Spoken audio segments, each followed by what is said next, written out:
What's up everyone, John Rettinger from Techno Buffalo here with a full review for you of the Palm Pre Plus for AT&T Wireless. This is going to set you back $149 after contract and mail-in rebates. So very similar to phone to what we saw on Verizon with their Pre Plus and of course with Sprint on theirs. So before we get to the full review, let's run over some of the specs to refresh your memory on what the Palm Pre Plus offers.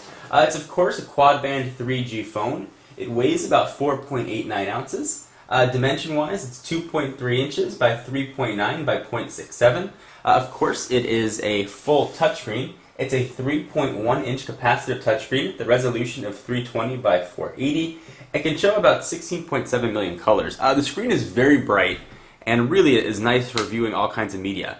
Of course, it has a slide-out QWERTY keyboard. There is not an on-screen keyboard option, so you're stuck with a physical QWERTY. We'll talk about that later on in the review.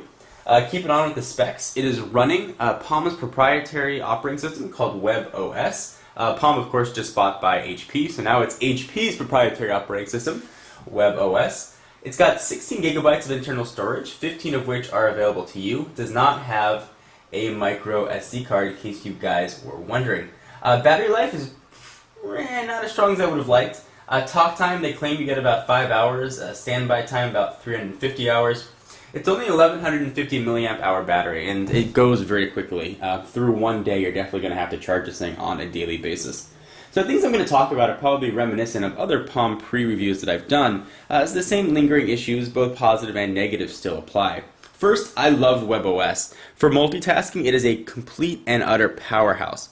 So let me give you an example of how multitasking works here, and you've probably seen this on other demonstrations. So I'll go ahead and open up, say, the phone. Let's say I want to open up the browser as well. So go ahead and tap that home button right there, open up the browser.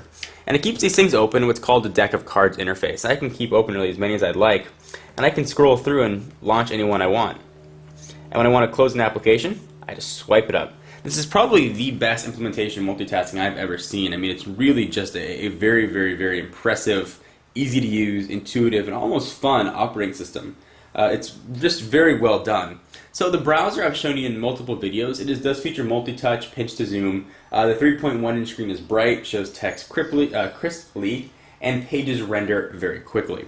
So inputting text has always been one of the issues that I've had with the Palm Pre Plus. I like having a physical keyboard. However, the physical keyboard on the Pre Plus is very small and really hard to type on. If you look at it by comparison with its stablemate, say the Palm Pixie, the keyboard is much easier to type on the Pixie, and let me tell you why. On the Pre Plus, you have these ridges on the side. See that on each? So when you try and type, your fingers always end up hitting that ridge, and the keys are very small. I've got pretty normal sized thumbs. If I put it right there, see it covers up, a big percentage of the keyboard. Even my forefinger covers up a big percentage of the keyboard. On something like the Pixie, for example, you don't have that ridge on the side, so your fingers can rest off the end, and it's much easier to hit the keys. They can be a bit more raised as well because it doesn't have to be a sliding mechanism that goes on top of it.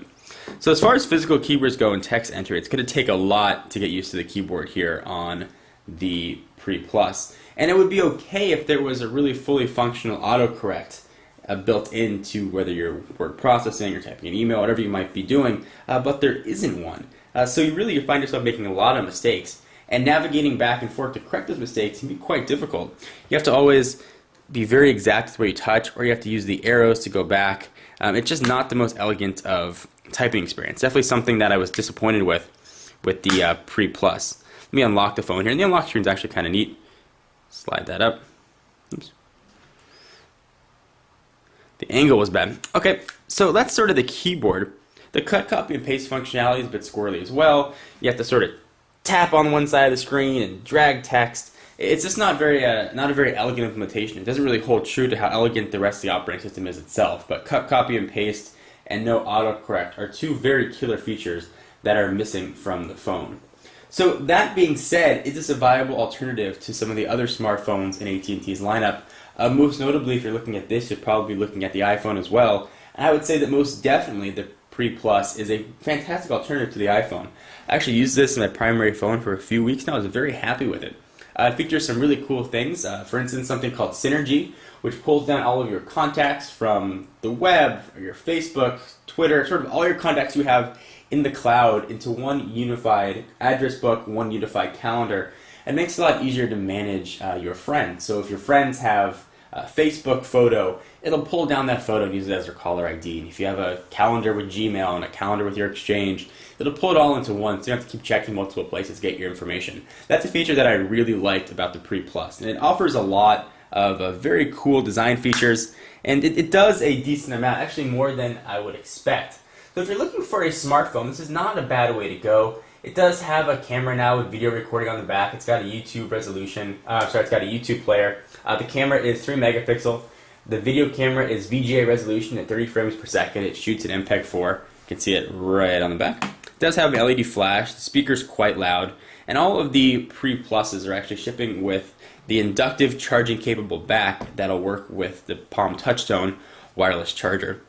The sliding mechanism has been improved actually from the Verizon version.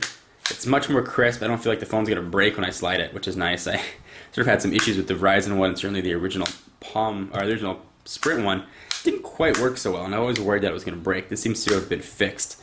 The keys are a little bit better to type on than they were in previous iterations, but as I mentioned, they're just not where I'd like them to be.